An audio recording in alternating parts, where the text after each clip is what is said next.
Welcome to Positive Philter with your host, Philip Wilkerson, a podcast that focuses on friends, family, health, and career with a little self-help around the way. Please join me in this journey for self-improvement, and I hope that what I have to share will make you a better person, thus making the world a better place.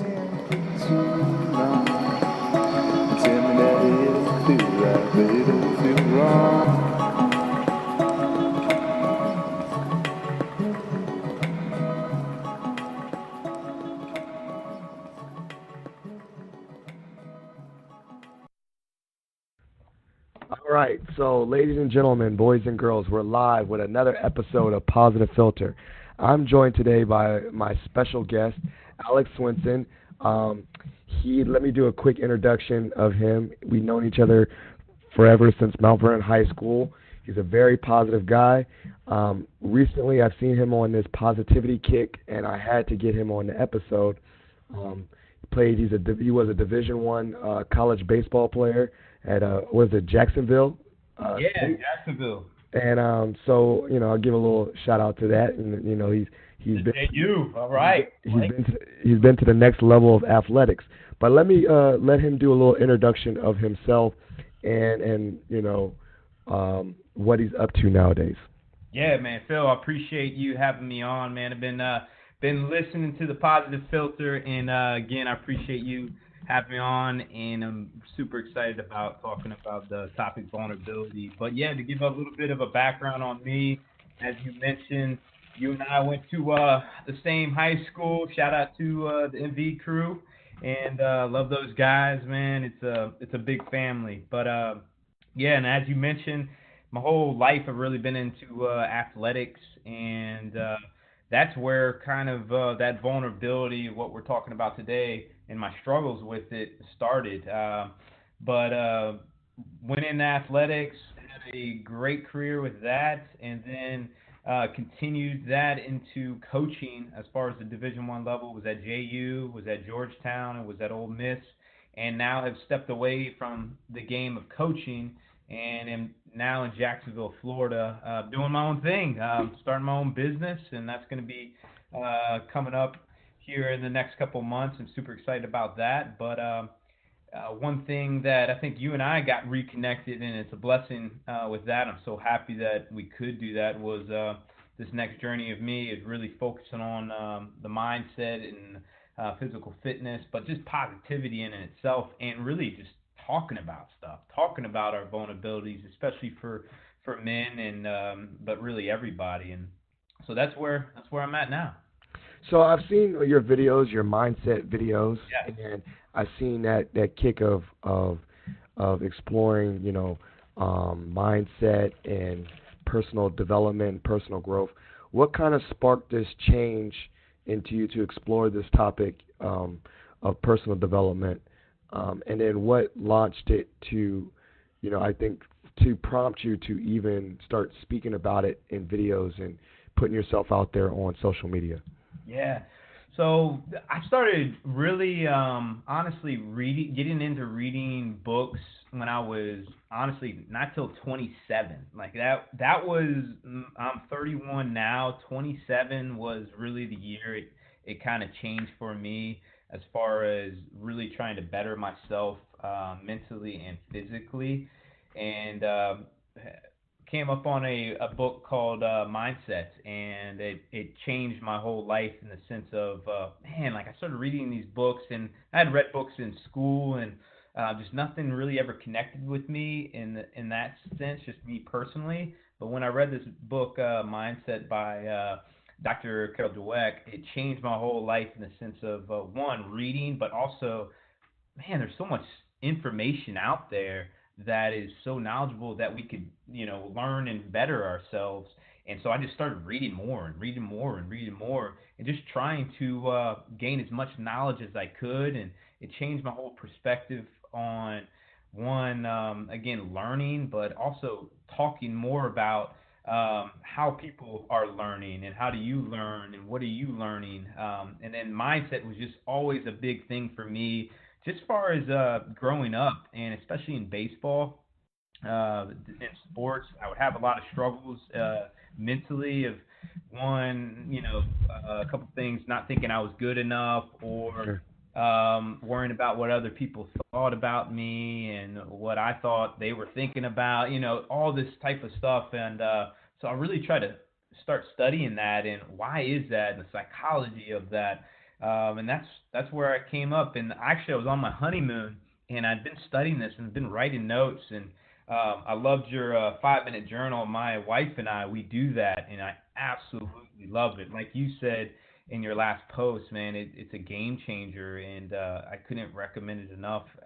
It was awesome seeing you put it out there like that. I think that's valuable stuff. And but anyway, I started writing this stuff down on my honeymoon, and I was like, man, you know what? Like I keep talking about this stuff. I want to do things like this. I'm just gonna do it. Like I'm just gonna put it out there, and one thing I admire about you, honestly, is just man, you just do it and you roll with it. And I think that's what a lot of successful people do is, and potentially successful people are not doing is they just don't jump into it and learn as you go and just roll with it, roll Yeah, with the figure. punches, man. Like figure it out as you go, right? Figure Like, it out as you go, and so that's what I'm doing. I'm on this journey too. Like I'm just learning as I go. Honestly, that's how it all so started. so you're in Jacksonville. You're starting a business, Yeah, um, and incorporating into your business is you're looking at professional development and how you want to grow as a person and coaching other people, and but most recently a topic that we both decided was one that we really wanted to dive into, and you talked a little bit about it, was being vulnerable, and maybe in that vulnerability is what sparked your change to get better, admitting that you were insecure about not being good enough and things like that. So let's maybe talk about in retrospect how powerful that was and that subject for you of being vulnerable is. it's huge. It's right now for me. It's everything. I thank God for my wife, who I can be vulnerable with, and I think so many people just need that person and that trust to be able to talk to. But kind of to back up a little bit, where it started is for me and my struggles with vulnerability was through athletics. I mean, and being in athletics too, it's I don't know. I don't know why it is, but you look at athletics and being vulnerable in certain situations, it's almost frowned upon. You just don't do it. And I observe, and I'm such a positive person at heart, but I'm very observant, and I learn as I go, and I just watch and I learn. And while I was growing up and being in that world of athletics, I saw, especially on the side of men, is you don't talk about your weaknesses. You don't do that. You don't show any weakness, especially those leaders that I looked up to. It almost seemed like they never showed. They were always on. Like they were always on. And there's definitely something to admire about that. But at the same time, I fell in the trap of thinking, oh, there's nothing wrong with him. And so what is wrong with me? When in my head I'm looking at myself, man, I'm not as good as them. Man, I can't talk about this, and if I do, what are they gonna think about me?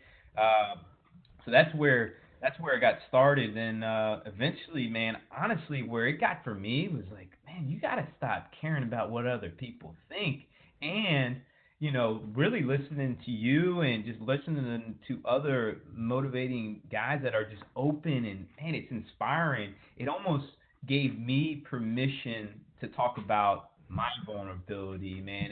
It helps so much. I mean, because the darkness in my head, I got to bring light to it in order to bring light to the situation.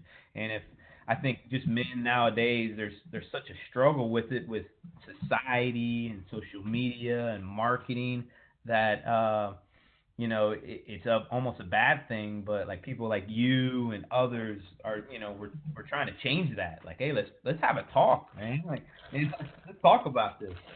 Right. I mean, I think that's great, and just that, like I said, being vulnerable for the listeners here is one of the things I thought. What kind of sparked me just being more open is that, in a past couple months when I first started a new job, I was not really at 100% positive filter. and I spoke a little bit about depression and feeling anxious.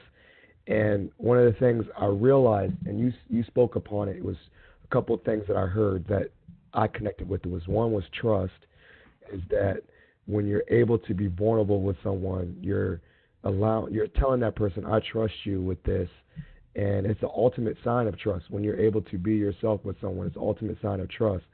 So when I was really having this tough time and being anxious and depressed, the people I went to and said, yo, I'm struggling, I was really putting full trust that they would support me or not judge me and things like that. And I heard about that from what I heard, what you said is trust.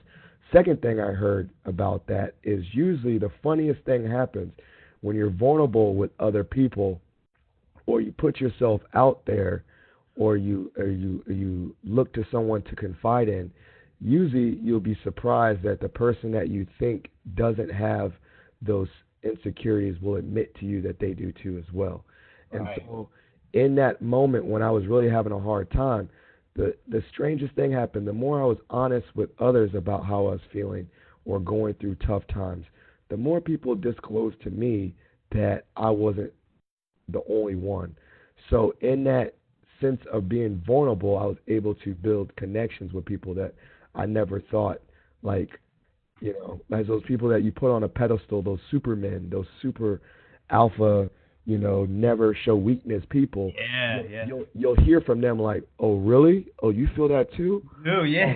Oh, me too. Or yeah, like Exactly. I thought you was always cool. I would have no idea. Thought And you that's were the funny. Superman. Yeah. Yeah, and that's the funniest thing, like about me being a positive person. Don't get it twisted. I love uplifting people and smiling and laughing and stuff. But people were so surprised when I diverged that I told them I was struggling. They're like, "Really, you too? You feel?" Yeah, yeah, So, yeah. so in that sense, that experience of being able to share what you're going through and being vulnerable, it's a really ultimate sign of trust, and it's also a way to like realize that you're not alone.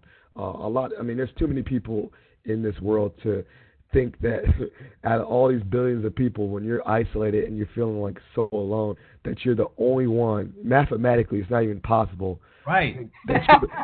Mathematically, it's not even possible to think that you're the only one that will experience this instance. There's someone out there in the world, whether they're listening to it on this podcast out on the West Coast, there's somewhere out there there's someone that's going to be able to connect to you, and go through the same things. No doubt, man. I thought you brought up such a good point, and one big thing that I took away from just that was we need to have people listen more, or even just put themselves in a spot to where like, hey, man, we're open to listen, because people are either they're so busy, you got families, you got kids, but having a talk to your friend and be like, hey, man, how are you really doing? Like, let's talk about this and be willing just to just listen. You don't really even have to give them necessarily advice, but be there to let them get it out of them. I think is a huge thing. And to your other point, for whatever reason, so many of us believe we're separate from one another, especially now, again, like with social media and marketing. But there's almost 8 billion people in the world right now, and it's a miracle we're on this planet. I mean, we're floating through space, and we're circling around this big gas ball, and we're all here, man. And it's a miracle that we're here. But you know now I'm not saying it from an idealistic standpoint, because it is science. We're genetically linked. Like we are linked together, and we're connected, but we feel so separate from each other. And honestly, I mean, struggle brings on more struggle. So if you're in the struggle, you can just see it. Like I remember when you and Hillary were talking about it on your happiness podcast, which was a fantastic podcast, by the way. And it's contagious. People know, and that goes to my other point. Like, hey, when you feel that, like, you don't need to necessarily even talk to people, but you could almost just feel it. Hillard felt it from you through text messages. Like, you Yeah. have this feeling, like, and you need to open yourself up. But that positivity, when struggle, encourages more struggle, but there's the opposite. Positive, encourages more positive. So how do we get to that point? For Right. me, at least, it's hey, let's talk about it. And I think everybody knows this. Like when you get stuff out, it helps you so much. Like when my wife and I are talking or we're going through a disagreement, like I don't want to just keep it in. I need to talk about it. When we do, it's better. Well, it's the same thing with us in our head. Like we need to talk about this stuff with people again that you trust, and I don't expect people just to go out and talk to a stranger. Right. If they Exactly. if they want to, I mean, if they want to go to a counselor, that's awesome too. Like those there's a reason why therapy really works and counseling really works, but it's got such a stigma to it right now Right. Right. that it's hard, but we're trying to get past. Right. And one of the big things that I pulled away from that too is that now admitting that you have flaws, admitting that you're weak, or vulnerable, um, is good and all, and and and I want to draw a very firm line in the sand.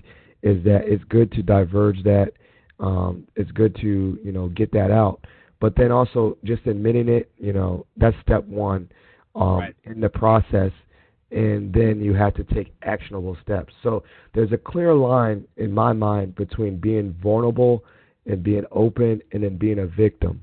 And what I like to say is, like, if you're going through a tough time and you're getting it out and you get it off your chest, and just talking about it, that's all good. And I definitely think that's good. But that's only one step, because there's, you can keep on saying your struggles and just sit in that. But if you're able to talk about your struggles with someone you trust, but then also put in action things that you want to do to make your life better, um, I think that's the next step of being vulnerable, right? Like, we admit our insecurities, we admit our flaws. You admit that you're depressed.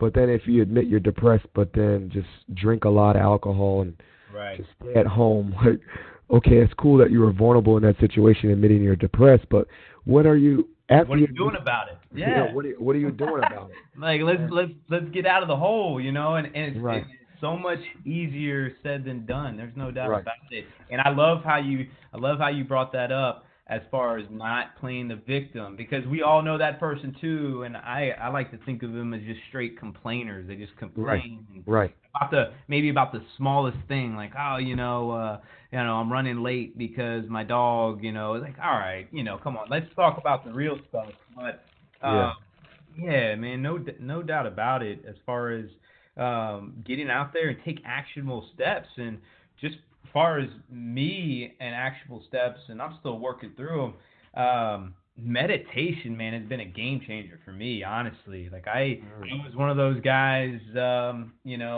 that was like, man, meditation, like you're sitting there and what, like, what are you doing? Like you're just sitting there.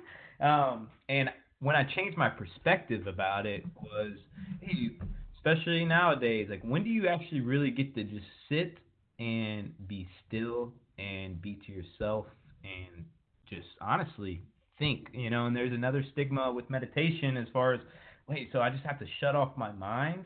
No, you're not shutting off your mind. You're just really observing what you're thinking, and just take a look at it and try to focus on your breath. And that's really helped me. Plus, obviously, talking about it. But yeah, to your point, Phil, man, like find what works for you, but you got to be willing to, obviously try to learn about it, talk with people, do some right, research, and move forward with getting yourself out. And I know that you know this, and I've been through it, man. When you're depressed, man, it is hard, man. It is, but you have to try to take small step towards it, and have mm, the people that you're really close with and you trust help build you up, and eventually you're going to get out of it. But it's obviously harder than a lot of people think, and a lot of people that are listening right now are probably going through it. And but there's light at the end of the tunnel. There's always light, and you just got yeah. to walk towards it. Yeah, and I think, like I said, there's two steps. Talk about it, get it out, discuss it, plan it, but then also do something. And like, so, like, for instance, I wanted to mention, like, one actual thing that I was struggling with, and maybe to maybe make an example of what I'm doing to work on it. So I think one of the biggest things that I'm struggling with is this thing called imposter syndrome. I spoke about it in one of my videos, and like I said, I'm being vulnerable now to the audience, and maybe we can maybe talk about some action steps here in this episode. Maybe this we'll check in later. But for me, imposter syndrome is that feeling where you are successful, or I guess you are, you are successful. I'm even doing it right now as I talk to you, but you think that you're a fraud. You feel like you're an imposter. Maya Angelou said that eventually they're going to catch on the game and realize that she was a fraud, even though she wrote Pulitzer-winning books. You know, Albert Einstein said, "I'm the great imposter," and we consider him a genius. And so, even in my sense, like the imposter syndrome, like when I first started my job at Mason, I had this feeling like every day that eventually someone at this job is going to catch on and say, "Why did we hire Philip?" And it was the most illogical thought. Like they're gonna catch on to me, like this mysterious day, whether it's my direct supervisor, my colleagues, my coworkers. And the craziest part about imposter syndrome is that in this instance, I was getting nothing but positive feedback at work, like actual direct positive feedback. And I really shout out, like, I have really amazing coworkers at George Mason, Mm-hmm. but my mind was was tricking me. And they usually say imposter syndrome, as opposed to other insecurities, usually hits high achievers or people that are extra hard on themselves, because no matter what they accomplish, they feel like they don't deserve it, they didn't work for it, they didn't earn it. Um, I guess, like, I keep on saying, you hear me saying it now, I guess, but pretty sure that I got hired because they looked at my resume and they thought I was qualified. So I shouldn't say I guess they hired me for a reason. I should be like, they did hire me. They did, no doubt about it.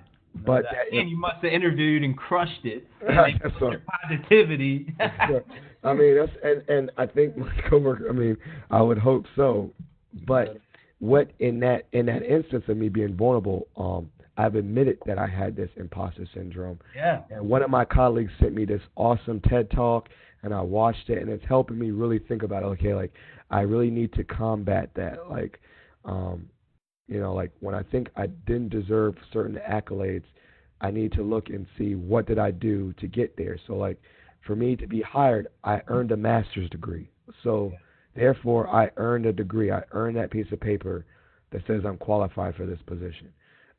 I work well with students. I have maybe written emails from students that said they liked working with me. So that's actual tangible things.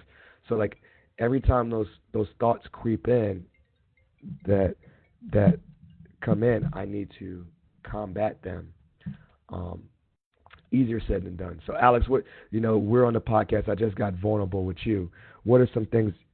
Have you felt imposter syndrome? And if you do have some guru advice for me, being a coach that you are, what would you tell someone like me in this situation? Yeah, I will. I'll first start with you, and then I'll definitely get vulnerable with you as well. There's quite a few things that I can talk about, but for you, and you're already on the path, man. You know it is. Go back and look at your history and everything that you've done, and to your masters and to your graduate degree, to your undergraduate degree, and even with your education. But look at outside of what you've done. I mean, you're a go-getter. You get things done, and people are attracted by that. I mean, you just start things, as we talked about earlier. Here is, man, you just go, and that's admirable. There's so many people. A large percent of the population are scared to even just start, and I was one of those people. But you just go, and again, that's contagious, Phil. Like, you bring out things in people when just talking to them, but you also give them permission without even saying anything, but just through your actions that you do.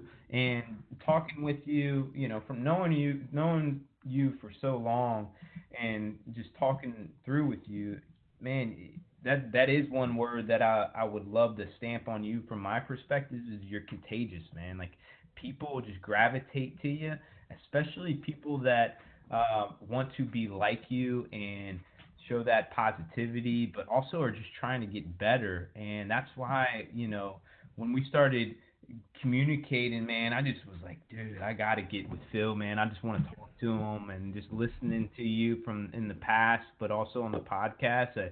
Again, you were contagious, man. And I've been talking to my wife about it for weeks now, and she's probably thanks God that I'm having this conversation with you now. Yeah. Stop. So I can stop talking about it. You stop talking about it, Yeah. But and then on the sense of vulnerability, man. The biggest thing with me is right now is starting this business and doing my own thing is one, am I good enough? That is a big one, but let me dive into that. As far as one, I'm a really slow reader. I don't necessarily articulate words that well. Like I really have to slow down. I talk fast.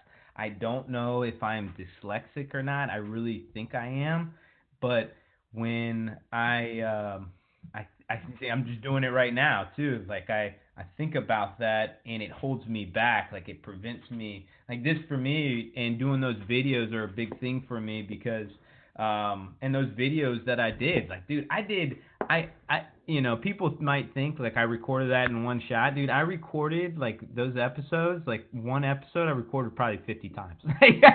Because I wasn't talking right. And I don't think as myself as a articulate speaker. I don't think my vocabulary is very well. And I go back to thinking, man, you should have been more focused in education. You look too much into athletics.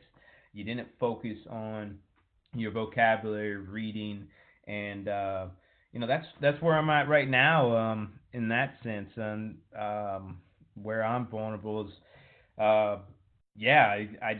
don't know if I like who am I just to go and start this business and to start something that really is going to try to help people mentally and physically. Like who am I? Like that's where I'm at with it.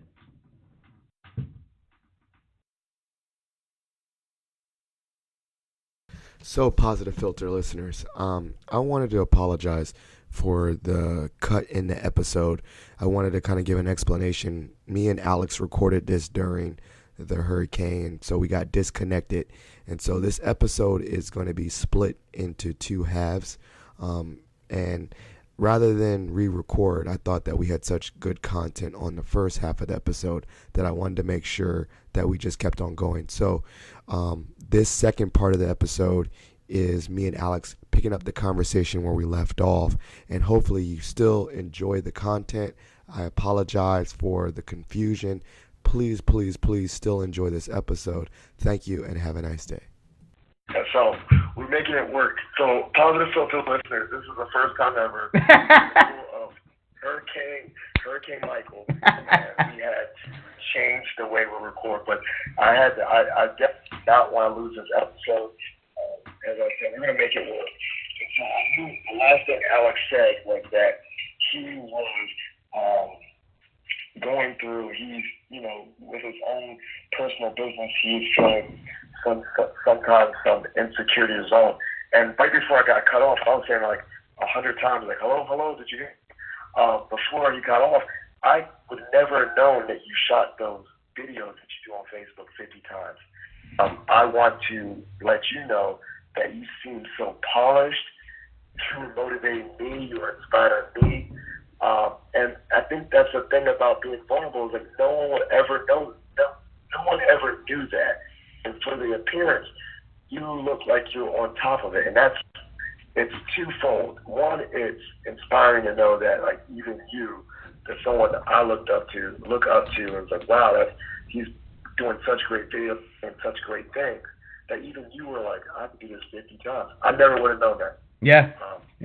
So I literally sat there. Yeah. I literally sat there and did them, and man, you didn't say this word right. You didn't articulate that right. Like you're like your vocabulary is crappy. Like, we're gonna redo it, and we're gonna redo it, and we're gonna redo it, and we're gonna make sure, you know, it's perfect. But that took me. It took me a while, and because again, I do have insecurities about how I speak, and I really think my vocabulary isn't good, and I beat myself up in the sense of I always got good grades in school, it's a weird dynamic, but I never put in really good effort, if that makes sense. Like I didn't really truly study to where like I had it embedded in me, and I do regret that, and I look at education in such a different light right now, and I love it. I love learning. I love to talk to people, but I definitely have insecurities and vulnerabilities with, you know, how I speak and how I read. I read really slow, and going through this new business, yeah, I question myself a lot on, you know, if I'm good enough and who am I to start this business, and, you know, are people really going to listen to me? And that's where I'm at. But the funny thing is that no one will ever know that. For the appearance, I would say on what I see from you, you always seem like you work hard. You always crush it in high school. You're always doing your thing. You're a great athlete. You play D1 ball. I would never would have thought that these are things that you would thought about. When I look at you, I think of someone that works really hard to be successful. And so I would just say I know that you're going to be successful in this business. And one is that you're going to bust your tail too. So don't worry about language and talking and knowing everything, because you work your ass off. And I know you'll make it work. A lot of people believe in you. I just follow along. Even when you announce, I know that's probably a big deal for you to announce publicly on Facebook that you were going to do a business. But I saw that, I was like, I'm opening the gym. Go ahead, Alex. Yeah. Go ahead, man. I'm like, go ahead. Thanks, man. I appreciate that, man. That means a lot to me.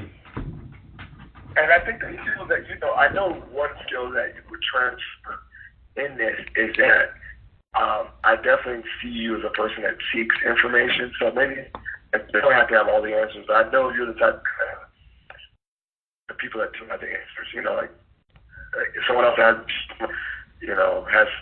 things that you like, I could definitely see you reach out to them and say, hey, I'm a new gym owner. Just talk to you. Absolutely, man. I'm a big believer in. I don't know. Yeah, I love the quote is surround yourself with people that are smarter than you, and that's when I jumped at the opportunity again to get on here, man. I've been seeing what you're doing, and I want to surround myself with people that I want to be like and that are doing great things, and that just are, in my eyes, people that I really look up to and are also wanting to learn and wanting to get better and able to talk about things that they're going through, because, again, it gives people other permission to talk about what's going on. And like we talked about earlier, I mean, when you start talking about this stuff, man, doors just start opening up, one, in your mind, but even outside in the physical world, too. You just start looking at things differently. And now, I'm really focused on that, and I'm open to learn as much as I can, especially from the people that have all this knowledge. Yeah, and it's pretty surround yourself with people smarter than you when you work at a college, because everyone's smarter than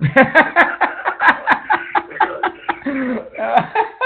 Oh man, smart people. Man, So that's easy for me. Good. That is, I love it, man. Like I said, imposter syndrome. Like, how am I even here? They're gonna catch on. Yeah. Well, don't get it. Don't. I think Yeah, go ahead. No, I'm just saying, like, for the listeners out there, just that in this aspect, me and Alex both admitted that we're vulnerable, that we have insecurities. But here's the thing, though: both of us are gonna work. and I want that to be a teaching point for the listeners, is that I know that, when those things creep in, one of the actions that I do to combat my insecurity is I journal. I look at my journal. I look at where I've been in the past and reflect on to say, hey, I've grown. So it helps me give me own motivation. Alex, I see that, one of the techniques that you said is you meditate, you think on your thoughts, and I know that's helpful. So, we are definitely being vulnerable in this episode. We're admitting insecurities and weaknesses, but just know that we're both not sitting there and just wallowing in it. Right. We're facing it on head on, and I did identifying where we lack and attacking it, and at the same time that what our strengths are and use those too. 100%. Maybe I'm not the smartest guy in the room. I don't read a lot myself, but I listen to podcasts. And one of the things I love to do, I think people are a great resource. I love doing informational interviews. I love networking. So I love talking to people that are smarter than me and asking them questions. And I realized that by doing so, that's how I started this podcast. People think that, hey, Phil, you just went for it. Well, one of the things I definitely want to tell some people that are thinking about it is I had the idea of doing a podcast around December, and I didn't actually do my first episode till April. That's 6 months.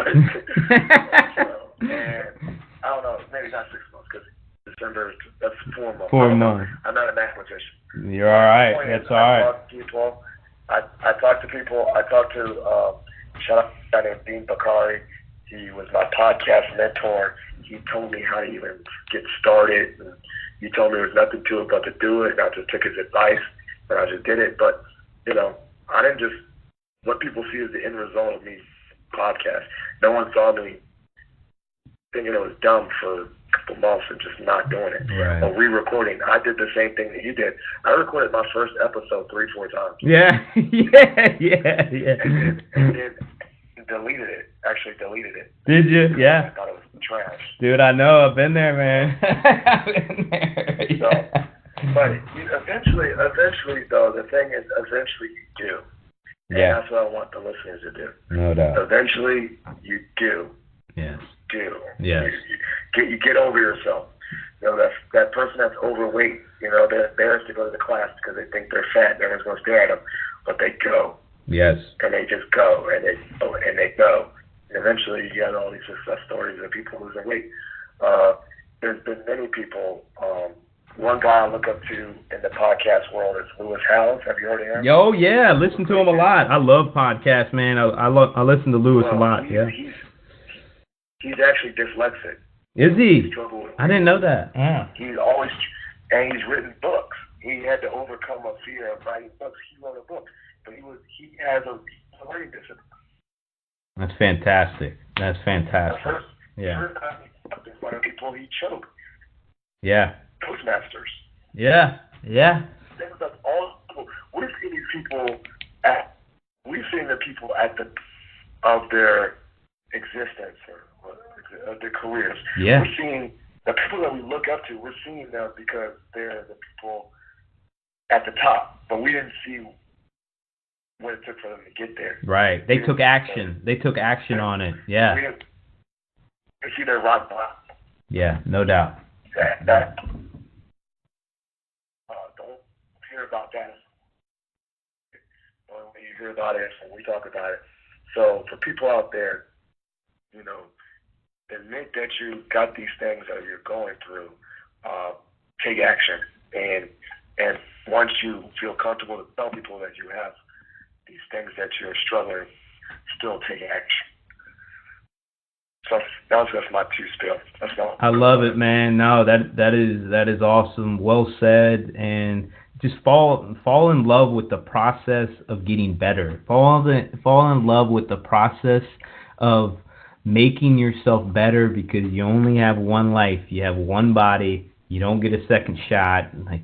And the average life expectancy in the U.S. is 78. So wherever you're at, know that for me, I'm working against time. Like I know I only have so much time on this planet, and then I'll go up and see the big man upstairs. So I'm trying to make the most out of myself right now and try to get myself better. And I'm falling. I do have goals. I love goals, but I'm really not trying to look at the success mark, and I'm just trying to focus on and fall in love. And people know this and have heard it many times, but it's finally clicked with me. But fall in love with the process. Like, fall in love with it. When you do that, you're gonna start seeing magic happen, and the big man really opening up doors. Okay. So that question, I mean, Alex, if someone's not motivated after this, they're gonna have to motivate. Love it, man. I'm sorry if this don't do it for you. Yeah. Oh man, go. Yeah, just go home. I'm sorry, this don't do it for you. I'm sorry. I don't know what being out to say. You're in a tough spot. Yeah, no doubt. So this is the part of the show.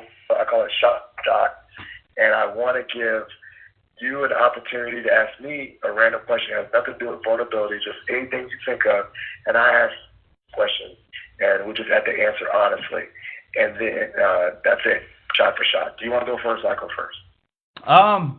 I'll go first. So do I? Do you mean do I ask the question? Yeah, just ask me a random question. Okay. What? Let me think. This is good. By the end of the year, this year, 2018, what do you want to accomplish? Well, okay, I got two goals. One is I want to take the Positive Philter to the next level and maybe start a business myself. I still have to figure out what that business would be, but I definitely want to turn this into something. Not just that make money. I mean, that doesn't sound whack, but I feel like if I turn this into a business, it'd be more organized. Right. So yeah. I have a vision of business, or be able to coach people or help people, or I don't know. I feel like this motivation thing. I want to do public speaking. Just so I can do public speaking. I love it, man. You're good at it. So eventually I will get myself on stage. I've been talking on a podcast, and I haven't talked to an audience, just free, That's what I want to do. Yeah. Either before the end of the year, or before the next year, is get in front of an audience and talk about something, present, and face that fear. Because what people don't realize, I'm really nervous with public speaking. I do it in my job because I got used to it. Right. I want to conquer that. Yeah, no doubt, man. Going after it. And then I guess the second one is I want to get back into powerlifting again. I've been off way too long, and I miss my deadlifts and being deacon deadlift. I miss watching you deadlift freaking 500 pounds. Yeah, and that's one thing I definitely miss. So I'm putting it out there. I got to start somewhere. Love it, man. Yeah. I haven't been lifting for a while. I need to stop. I've been saying that. That's another thing, like my podcast. I've been saying I'm gonna do it, and I just keep on putting it on. So one day I just need to go to the gym and probably lift 315, then feel like crap again. Hey, but you took action on it. You said you gotta start somewhere. You gotta start somewhere. That's right. Just take action. I love it. Okay, my question. Do you want to know? I even remember one time.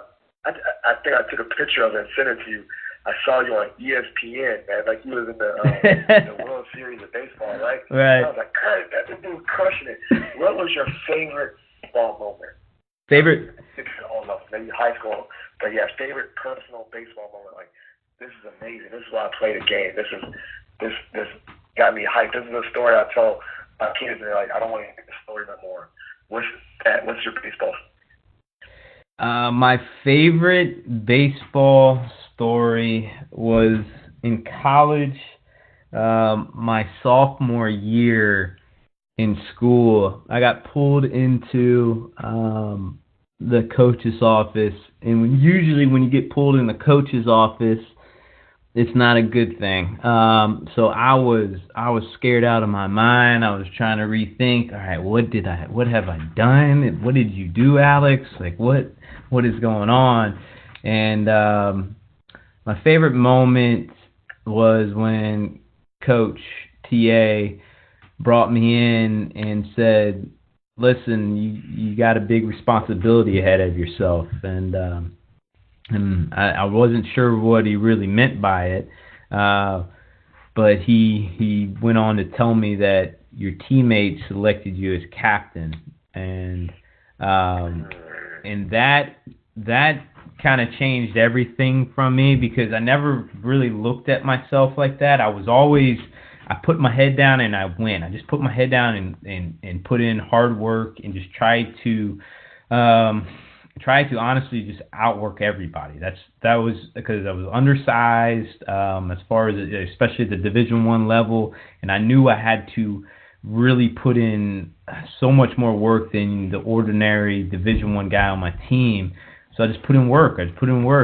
And from what TA, my head coach at the time, told me was the guys voted me captain through my actions and how I went in and treated the guys and talked to guys, and I had a responsibility on my shoulders to lead the team as a sophomore, which for me, it was kind of shocking, and talk about being vulnerable. I mean, I was like, man, I called my dad right after that. I'm like, Dad, like, what am I supposed to do? Like, and my dad said, you don't have to do anything. You just continue to do what you're doing, and that's why you're there.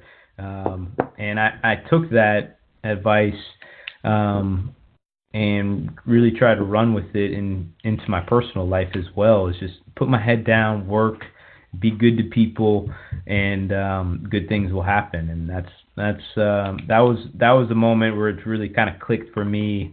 As far as my favorite baseball moment. That's amazing.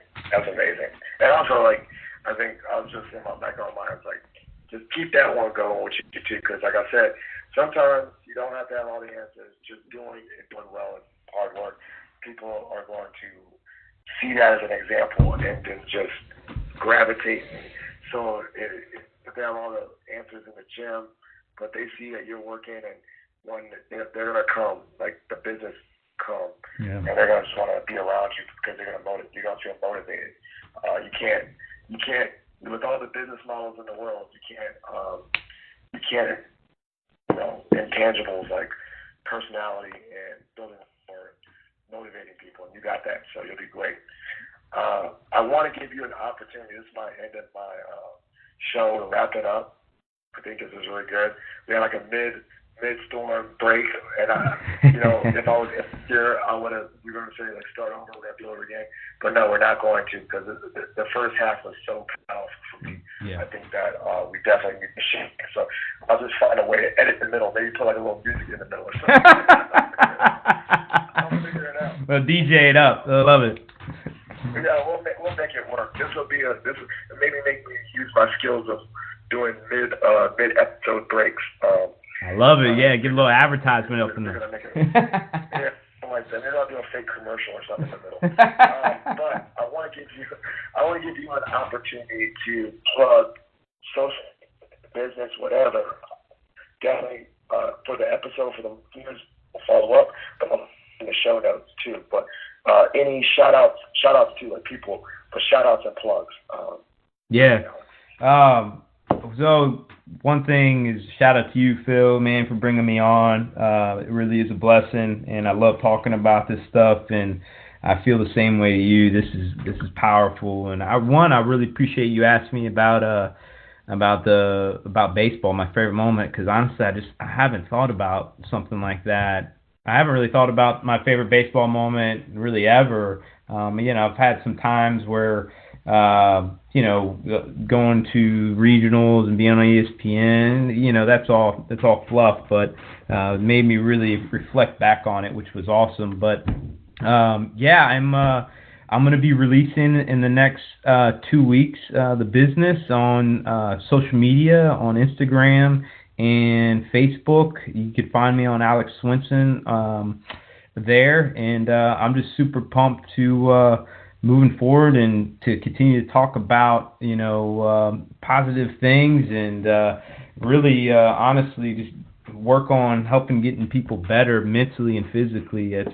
such a passion of mine. I love talking to people and helping, being around them, and I'm super excited for this next chapter, and I look forward to the journey and learning as much as I can, because when I just talk about it, I learn just as much and I get better, and of course there's nothing better to seeing somebody else get better and make an impact on. So that's where I'm going, and that's what my journey is going to be for the foreseeable future. Go. Well, thank you so much for being on the show. Congratulations on getting married recently. That's awesome. I know your wife is very blessed to have you, and you're very blessed to have her. And definitely check it out. I'll put Alex's contacts in the show notes. Keep a lookout. So he's keeping a little low profile of the name of the business. It'll be a big reveal. I'm really excited, like the listeners, to see it on Instagram. So keep a lookout. Keep a lookout. It's gonna be get the hype train up. No doubt, it's gonna be cool. It's gonna be cool. We're gonna have like a physical location, and we're gonna do a little online thing. So it's gonna be cool. Oh no, that's a plug. That's gonna be a lot. Oh man, keep a lookout. So thank you, Alex, for being on the show. You're much appreciated. Phil, you're the man. Tell Maggie I said hello. Call recording off. Oops. All right. We'll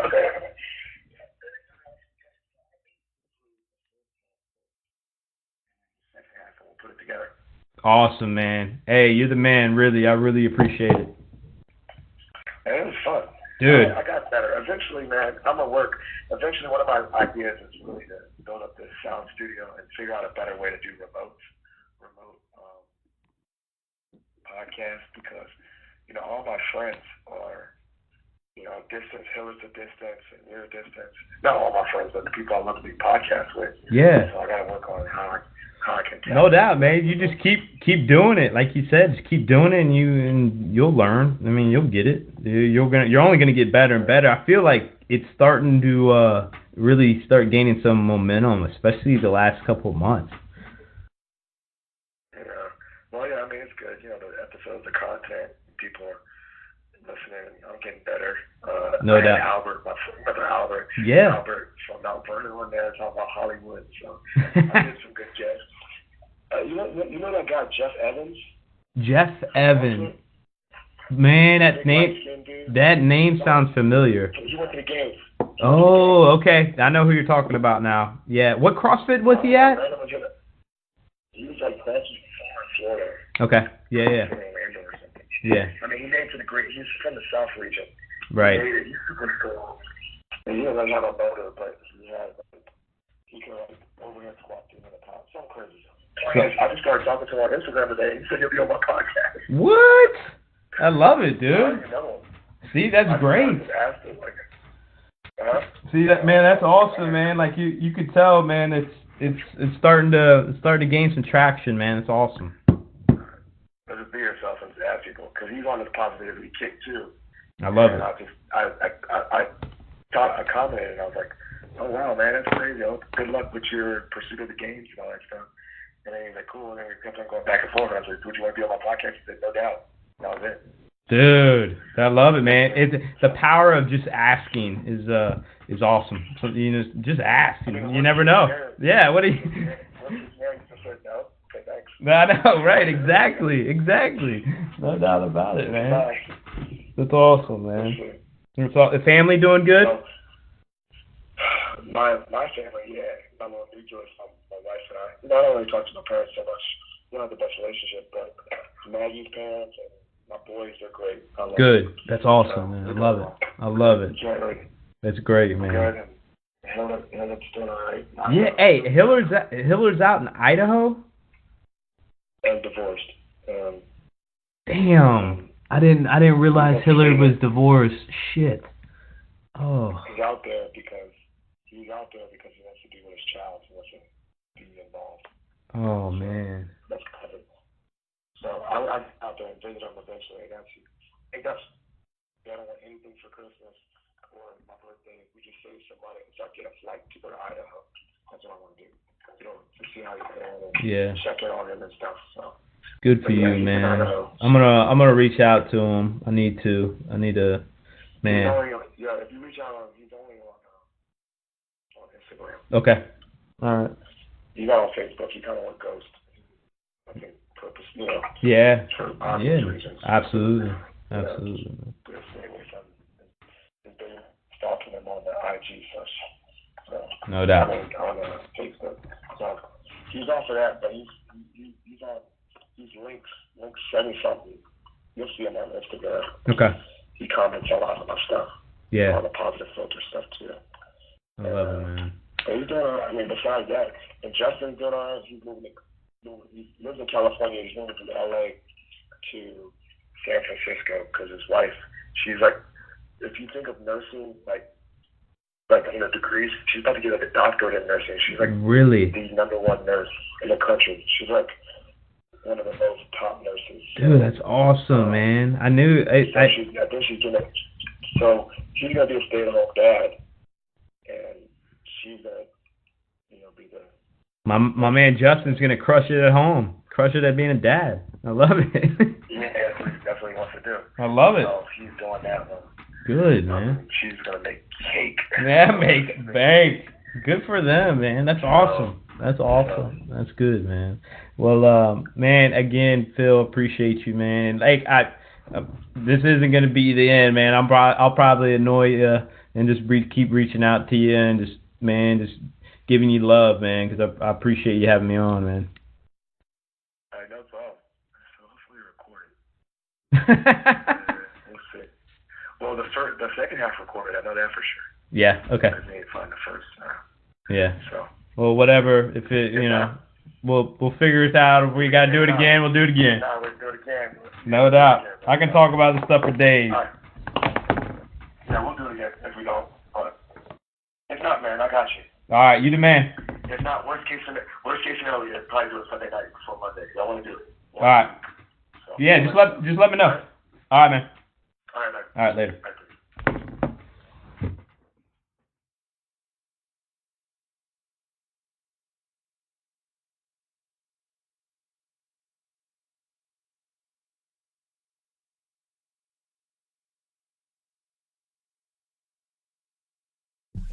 Thank you for listening to Positive Philter, a podcast that focuses on family, friends, career, with a little self-help along the way.